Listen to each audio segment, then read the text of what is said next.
Kita ke sorotan lainnya, saudara. Anggota TNI Angkatan Laut di Makassar, Sulawesi Selatan menembak warga saat terjadi keributan antar kampung. Satu orang tewas akibat luka di bagian kepala dan satu lainnya terluka di bagian dada. Salah satu berinisial SB menembak warga yang di tengah pertikaian antar kampung. Peristiwa terjadi pada Minggu 5 Mei kemarin. Dan Lantamal 6 Makassar, Brigjen TNI Marinir Andi Rahmat menyebut saat menembak, pelaku menggunakan senapan angin jenis PCP yang berada di rumahnya.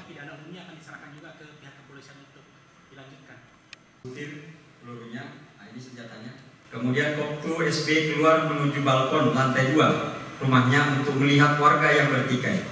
Kemudian dari salah seorang warga yang bertikai sempat berteriak, tembak komandan, tembak komandan. Akan tetapi Koptu SB dilempari batu oleh pihak yang bertikai dari arah tol. Selanjutnya pelaku masuk ke dalam kamar untuk mengambil senapan angin berjenis PCP.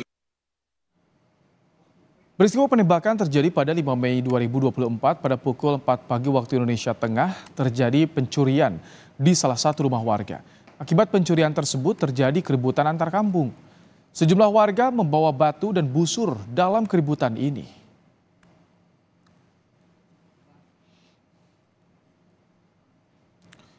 Anggota TNI AL Koptu SB mendapati kaca rumahnya pecah terkena lemparan dari warga yang bertikai. Koptu SB kemudian keluar rumah untuk melihat warga. Seorang warga yang bertikai sempat meminta Koptu SB untuk menembak. Koptu SB kemudian mengambil senapan angin dari dalam rumahnya dan menembak warga yang bertikai dari lantai 2 rumah. 5 menit berselang, Koptu SB turun ke depan rumah dan kembali menembak.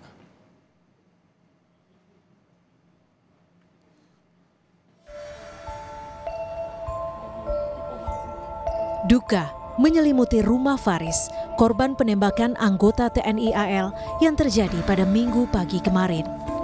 Faris tewas dengan luka tembak di bagian kepala. Dari pengakuan Rahmat, kakak korban, peristiwa penembakan terjadi saat ia dan sang adik keluar rumah karena mendengar informasi adanya pelaku pencurian yang dikejar warga. Ketika berada di tengah keributan yang terjadi di Jalan Galangan Kapal, di saat itulah sang adik tersungkur usai terdengar suara letupan senjata. Di Jalan Galangan Kapal, Acelang. Ya. Itu sampai di lorong. Itu sampai bisa ditembak itu karena apa? Saya juga tidak tahu, Pak.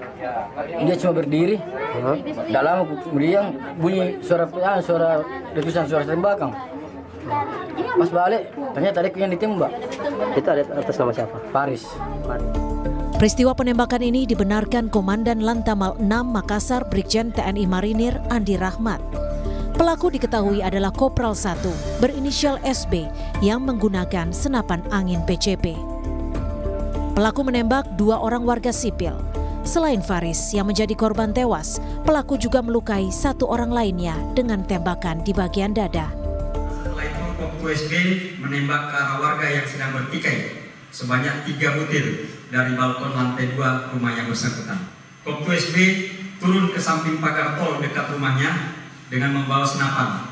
Selanjutnya melihat 3 orang membawa parang dari arah kampung Pacelang menuju sisi tol dekat rumah Koptu SB. Kemudian Koptu SB menembak ke arah 3 orang yang membawa parang tersebut sebanyak 1 butir dan diduga mengenai korban atas nama saudara FL pada bagian dada. Saat ini Polisi Militer Angkatan Laut Lantamal 6 mengamankan terduga pelaku Koptu SB beserta barang bukti yang digunakan. Pelaku saat ini berada di kantor Pomal Lantamal 6 untuk proses penyidikan lebih lanjut. Nila Rustam, Kompas TV, Makassar, Sulawesi Selatan.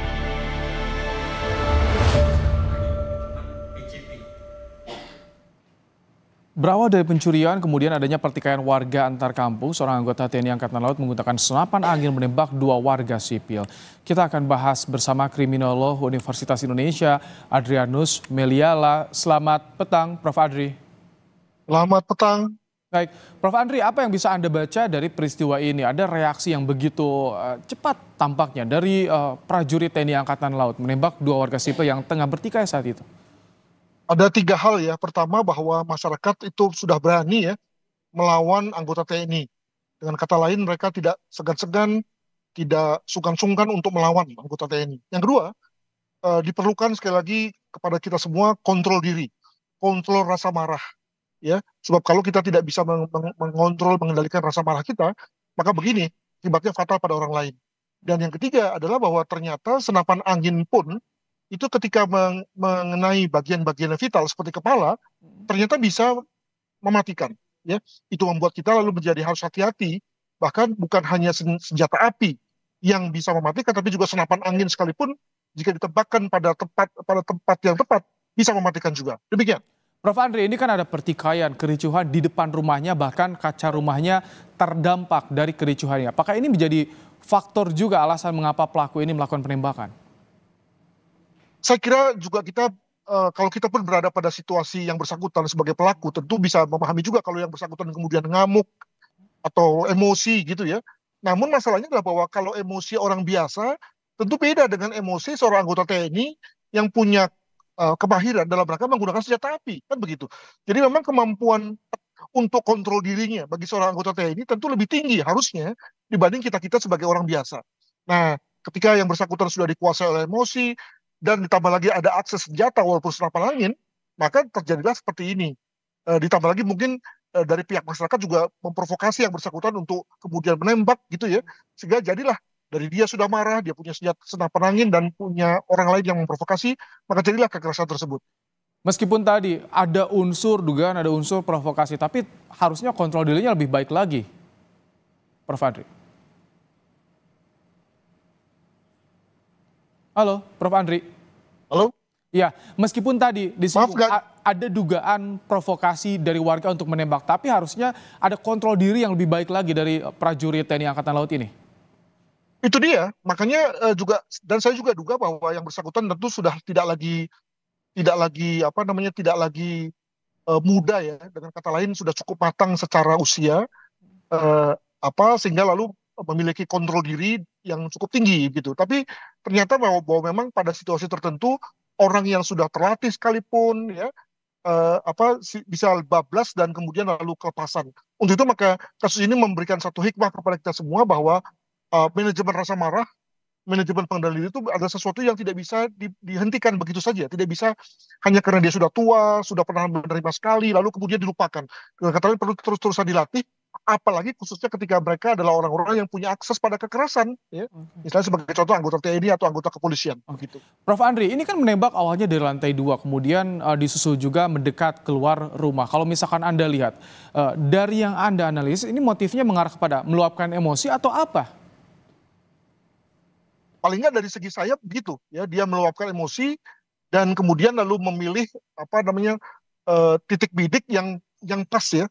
Nah sekali lagi tentu kalau saya membidik tentu lalu asal-asal saja ya, dan kemungkinan untuk kenanya kecil sekali. Tapi bagi seorang anggota TNI kan tentu beda, apalagi ketika dia memutuskan untuk turun, tentu dia untuk mencari titik bidik yang lebih mematikan ya. Dan itu yang terjadi pada kasus di mana ada anggota masyarakat yang kemudian terbidik kepalanya dan langsung kemudian terkapar. Jadi sekali lagi bagi mereka-mereka yang sudah terlatih perlu harus segera diberikan kontrol diri ya, diberikan pelatihan untuk supaya bisa menahan rasa marahnya begitu. Jadi biasanya ketika ada pertikaian, ada kericuhan antar warga, bagaimana sebaiknya aparat bersikap agar kejadian seperti ini tidak terulang? Paling tidak adalah dia harus stay away ya, dia harus menjauhkan senjatanya. Sebab kalau orang misalnya hanya dengan kata-kata ya sudahlah, kalau kata-kata sekotor apapun tentu tidak mematikan gitu ya.